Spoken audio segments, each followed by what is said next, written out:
సమయము పోనీయక సద్వినియోగము చేసుకొనుచు సంఘమునకు వెలుపటి వారి ఎడల జ్ఞానము కలిగి నడుచుకొనడి. కొలస్సీలకు రాసిన పత్రిక 4వ అధ్యాయము 5వ వచనం. సంఘము అంటే యేసుక్రీస్తు శరీరం మరియు దేవుని ఆలయం. దేవునికి స్తోత్రం, హల్లెలూయా.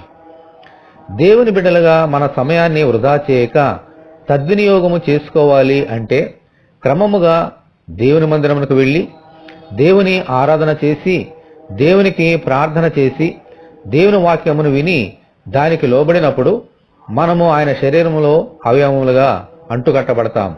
అప్పుడే సంఘము వెలుపటి వారి ఎడల జ్ఞానము కలిగి నడుచుకోగలుగుతాము. మన క్రియల ద్వారా దేవుని నామమునకు మహిమ కలుగుతుంది. వారు కూడా దేవుని వైపు తిరుగుతారు. మనము లోకమునకు వెలుగుగా ఉండగలుగుతాము.